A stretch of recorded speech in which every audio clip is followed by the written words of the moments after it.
हिक दरिया जे भरसां चंद पाणीअ जा खामा हुआ। शिकारी मच्छू फासाइण आया त उन्हनि खामनि जी मच्छी बि नज़र मां कढी छॾी हुई। हू हिक खामे जे मथां बीह चवण लॻा त सुभाणे हिकु वॾो जार आणींदासीं ऐं हिननि खामनि जी मच्छी मारींदासीं। हिक खामे में 3 मच्छू हुयूं। उन्हनि मां हिक तमामु सियाणी, ॿी दरमियान अकुल ऐं टीं बिल्कुलु बेवकूफ़ हुई। अकुलमंद मच्छीअ ॿियनि खे चयो त भेनरो, अवां मलाहनि जूं ॻाल्हियूं ॿुधियूं हुयूं। मुंहिंजी सलाह आहे त असां रातो वाह कंहिं नमूने टपंदियूं कुॾंदियूं हिन खामे मां निकिरी दरिया दाख़िल हली थियूं। नीम आकिल मच्छी चवण लॻी त अदियूं, मूं ॿुधो आहे त वतन जी मोहबत ईमान जो भाङो आहे। मां हिते मरण ऐं हिते जीअण चाहियां थी।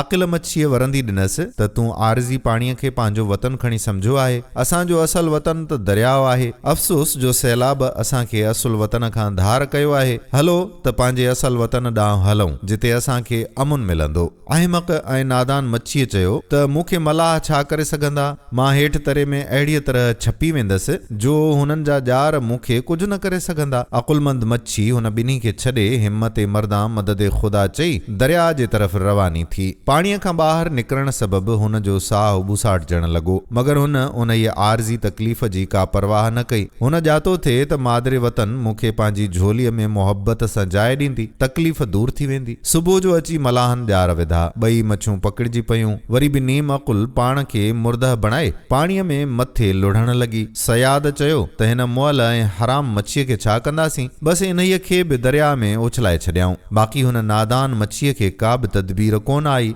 जा मलाहनि जे हथ अची तड़फी तड़फी मरी वई। साह ॾियण वक़्तु हुन खे पंहिंजी बेअक़लीअ जो घणो ॾुख थियो, मगर उन वक़्तु पछताइण भला कहिड़े कम जो हुयो। दोस्तो, जो शख़्स नफ़्स खे अकुल जे चंबे में रखंदो सो शैतान जे फंदे में अहिड़ीअ तरह फासी न सघंदो जहिड़ीअ तरह अकुल वारी मच्छी। जो शख़्स शुरू में गाफ़िल रहे मगर पछाड़ीअ ते नज़र धरे थो, उहो नीम अकुल मच्छीअ वांगुरु आहे जो फंदे में फासण खां पोइ बि सोच वीचार खां पाण खे बचाए वञे थो। जेको शख़्स नादान मच्छीअ वांगुरु सॼी उम्र गाफ़िल रहे थो सो शैतान जे जार में फासी तड़फी तड़फी मरे थो। जो शख़्स हिन दुनिया खे वतन ॼाणे थो सो बेवकूफ़ मच्छीअ वांगुरु आहे। मोमिन जो असुल वतन जन्नतुल फिरदौस आहे। हू हिन ख़ाकी जिस्म खे बि क़ैद खानो ॼाणे थो। अकुलमंद इंसान खे घुर्जे त हिन मांझांदे जे माग दुनिया में गफ़लत न करे। जीअं भिटाई सरकार फरमायो त सुता उथी जाग, निंड न कजो एतिरी, जो तो साणे भायो सो मांझांदे जो माग, सुल्तानी सुहाग